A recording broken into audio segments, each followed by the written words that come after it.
Explanation की start करने से पहले मेरी आप सभी से रिक्वेस्ट है कि अगर अभी तक आपने मेरे चैनल को सब्सक्राइब नहीं किया है तो प्लीज़ जल्दी से फन एक्सप्लेनेशन को सब्सक्राइब करें और इस वीडियो को लाइक करें।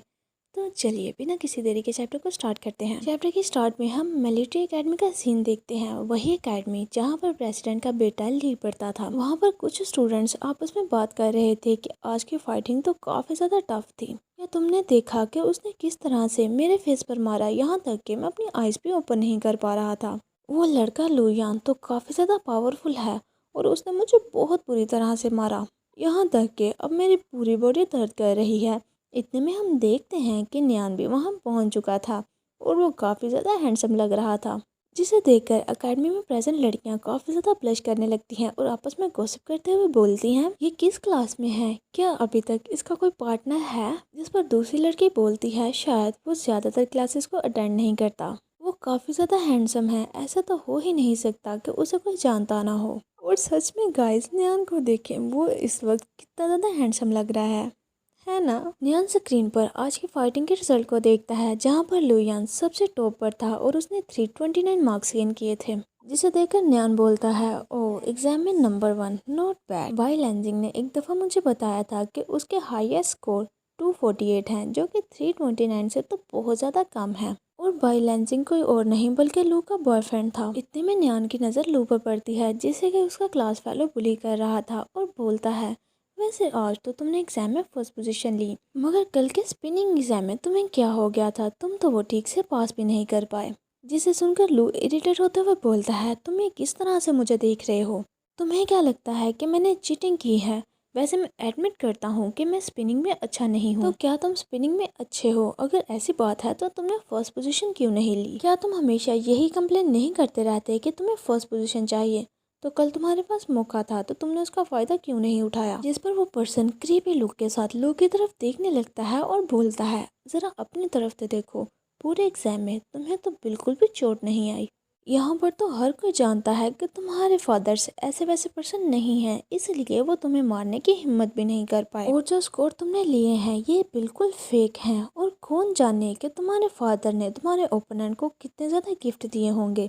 जिसकी ये बात सुनकर लोगों को काफ़ी ज़्यादा गुस्सा आता है और वो गुस्से से बोलता है, तुम अपना मुंह बंद रखो। इतने में न्यान लोग के सामने आकर खड़ा हो जाता है और उस पर्सन को आंसर करता है, हाँ तुमने ये ठीक कहा कि इसके फादर काफ़ी ज़्यादा फेमस है और इसके अलावा वो काफ़ी ज़्यादा रिस्पेक्टफुल भी हैं। मगर तुम कौन हो, तुम्हें कौन जानता है और तुम्हारे फादर को कौन जानता है। तुम्हारी तो अपनी लाइफ ही इतनी ज़्यादा अच्छी नहीं है, क्यों ना तुम जल्दी से जाकर उस रूफटॉप से जंप कर दो ताकि तुम दोबारा से रिकार्नेट हो सको। इसे अचानक से अपने सामने देखकर लू बेचारा तो काफ़ी ज़्यादा शॉक हो गया था और उसे समझ ही नहीं लग रही होती कि न्यान उसे क्यों डिफेंड कर रहा है। जिस पर वो पर्सन थोड़ा इरिटेट होते हुए बोलता है, ओह लू यान का एक और चमचा। जिस पर न्यान नॉर्मल टोन के साथ अपने फिंगर को ना में हिलाते हुए बोलता है, वाओ, अगर तुम चाहो तब भी तुम उसके चमचे नहीं बन सकते, क्योंकि वो तुम्हें ऐसा करने ही नहीं देगा। इसके बाद न्यान काफी कूल वे में अपने आप को फोल्ड करता है और स्माइल करते हुए उसे बोलता है, तुम लोग इतने छोटे से एग्जाम के लिए एक दूसरे के साथ फाइट कर रहे हो। वैसे तुम्हारे लेवल के पर्सन्स को तो बिना किसी लेवल के सिर्फ पास ही किया जाता है, वो भी तब जब तुम बिल्कुल भी इंजर्ड ना हो। क्या तुम्हें ये पता था।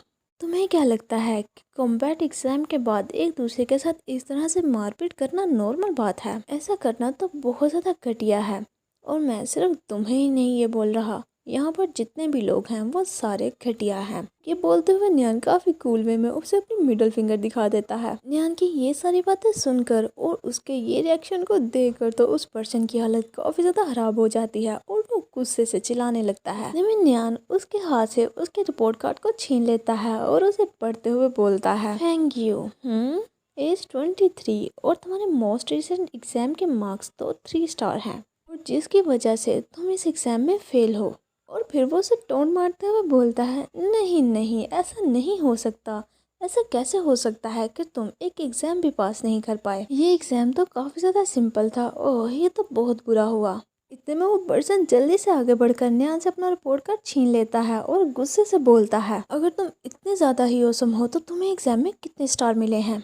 जिस पर न्यान को सोचते हुए उसे बोलता है, मुझे माफ करना, मुझे 10 स्टार मिले हैं। और इसके अलावा मेरा कोई फादर भी नहीं है। वो ऐसा इस वजह से बोल रहा था क्योंकि वो पर्सन बार बार लू को यही बोले जा रहा था कि तुम इस वक्त जिस पोजीशन पर हो वो अपने फादर की वजह से हो, और न्यान उसे ये बताना चाह रहा था कि उसने बिना किसी फादर के 10 स्टार लिए हैं। इतने में न्यान अपनी पॉकेट से अपनी आईडी को बाहर निकालता है और उसे ऊपर गिरते हुए देखने लगता है और क्यूट वे में बोलता है, ओह ये क्या है, ये तो मेरी आईडी है। और उसकी आईडी पर गोल्डन स्टैंप लगी हुई थी। वैसे मैं ज़्यादा ब्लफ तो नहीं मार रहा, मगर अगर तुम कहते हो कि ये 10 स्टार हैं तो फिर ये 10 ही हैं। कैसा रहेगा कि अगर मैं तुम्हें ये बोलूँ कि ये 100 स्टार्स हैं। इसके बाद वो अपनी आईडी को उस पर्सन के फेस के ऊपर मारते हुए बोलता है, बास्टर्ड, तुम्हारे लिए तो 10 स्टार ही काफ़ी ज़्यादा मायने रखते हैं। क्या हो अगर ये अचानक से डबल हो जाए? तुम्हें क्या लगता है कि सिर्फ 10 स्टार होना काफ़ी ज़्यादा इनक्रेडिबल है? अगर मेरे किसी स्टूडेंट का तुम्हारे जैसा बिहेव होता तो मैं हर दिन उन्हें शूट करता और मैं उन्हें इतना ज़्यादा पेन देता कि वो ज़मीन पर दर्द के मारे रेंगने लगते। ये सब बोलने के बाद न्यान की को घुमाते हुए वहाँ से जाने लगता है और बोलता है, तुम अभी भी चाहते हो कि लू तुम्हें एविडेंस दे कि वो कितना ज़्यादा काबिल है, और क्या तुम ये सब कुछ देखने के काबिल भी हो?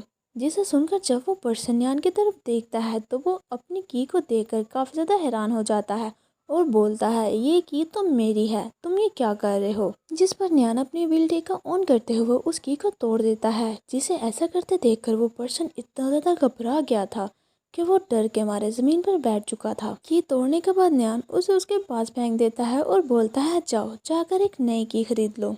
ये की तो मुझे ये बोल रही थी कि तुम इसे डिजर्व नहीं करते। इसके बाद न्यान लू के पास जाकर उसे स्माइल करते हुए हाय बोलता है और कहता है, तुम इन इडियट्स के पास मत खड़े हुआ करो, ये सब के सब तुमसे काफ़ी ज़्यादा नीचे हैं, चलो आओ मेरे साथ। जिसे खुद को प्रोटेक्ट करता देखकर लू काफ़ी ज़्यादा हैरान हो गया था और वो साथ ही साथ काफ़ी ज़्यादा खुश था। वो एक्साइटेड होते हुए बोलता है, ब्रदर चू, मैं आपको डेजर्ट ट्रीट करूँगा। जिस पर न्यान उसके सर पर अपनी फिंगर से हिट करके बोलता है, तुम अभी भी मुझे ये क्यों बुला रहे हो, यहाँ तक कि तुम उस पर्सन के साथ लड़कर जीत भी नहीं सके, और मैं तुम पर कैसे बिलीव कर सकता हूँ। वो ऐसा इस वजह से बोल रहा था क्योंकि न्यान को ये बिल्कुल भी पसंद नहीं कि जो पर्सन उसके क्लोज हैं उनके अलावा कोई और उसे ब्रदर चू बुलाए।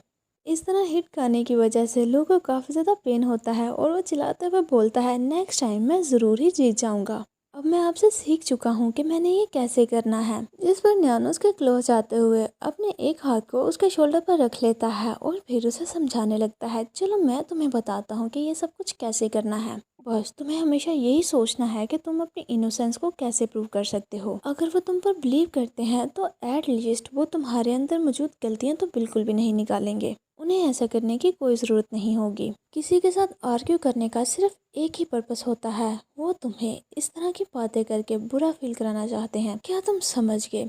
इसके बाद हम उन दोनों को एक कैफे में बैठा देखते हैं जहाँ पर लू न्यान से पूछता है, लेंसिंग कैसा है? जिस पर न्यान आंसर करता है, वो बिल्कुल ठीक है।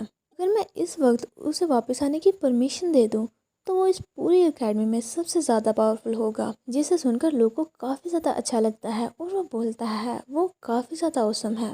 फिर वो सैड होता हुआ बोलता है, वैसे मैं भी वहाँ जाना चाहता था, वहाँ पर जितनी ज़्यादा मुश्किलें हैं मैं शायद उन्हें बर्दाश्त कर सकता हूँ। इस पर न्यान उसे समझाते हुए बोलता है, इनफैक्ट मुझे अभी भी यही लगता है कि बेस तुम्हारे लिए इतना ज़्यादा सूटेबल नहीं है, बट एट लीस्ट मैं इस बात की गारंटी देता हूँ कि तुम सबको ये प्रूव कर सकते हो कि तुम कितने ज़्यादा स्ट्रॉन्ग हो। और वो लोग जो तुम्हारे बारे में गॉसिप करते हैं, तुम्हें उन्हें इतना ज़्यादा मारना चाहिए जब तक उनके मुंह बंद ना हो जाए। न्यान की ये सारी बातें सुनकर लोगों को काफ़ी ज़्यादा अच्छा लगता है और वो हैरान होते हुए न्यान की तरफ ही देखे जा रहा था। इसके बाद न्यान बोलता है, चलो ठीक है, आज की बातें यहीं पर ख़त्म करते हैं, मुझे आज रात ही आइसलैंड पर वापस जाना है। और फिर वो वेटर को बुलाते हुए अपना ऑर्डर देने लगता है। इसके बाद हम रात का सीन देखते हैं जहाँ हमारा मरमैन अभी अभी अपनी ड्यूटी से वापस आया था और वो देखता है कि टेबल पर एक नोट पड़ा हुआ था, जिसे देखकर हमारा मरमन थोड़ा हैरान हो जाता है। फिर वो उस नोट को उठाकर पढ़ते हुए काफ़ी ज़्यादा ब्लश करने लगा था। वो नोट न्यान हमारे मरमन के लिए छोड़ कर गया था, जिसमें लिखा हुआ था कि अगर मेरे फेरोमोन्स किसी फ्लावर के सेंट की तरह होते तो मैं हर रोज़ उस तरह के काफ़ी ज़्यादा फ्लावर्स तुम्हारे लिए ऑर्डर करता, ताकि वो फ्लावर्स मेरी जगह पर तुम्हारे साथ रह सकते। हमारे मरमन को वो नोट इतना ज़्यादा अच्छा लगा था कि वो उसे अपनी नज़रों के सामने रखने के लिए अपने सलाइवा को उसके ऊपर लगाकर उसे अपने टैंक के साथ चिपका देता है और फिर वो एक शैंपेन की बोतल निकालता है और उसे बेड पर रखकर काफ़ी प्यार से ब्लैंकेट के साथ कवर कर देता है।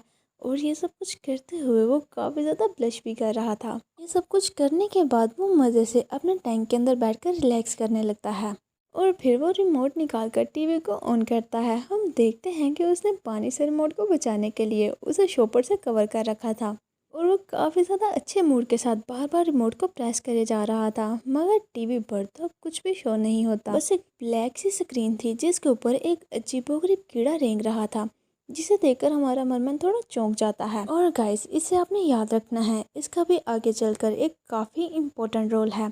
और इसी के साथ आज का ये चैप्टर यहीं पर एंड होता है। अगर आपको आज की वीडियो अच्छी लगी हो तो प्लीज़ इसे लाइक करते जाएं और मेरे चैनल को सब्सक्राइब करें। Thanks for watching. मिलते हैं आपसे नेक्स्ट वीडियो में। तब तक के लिए take care and bye bye.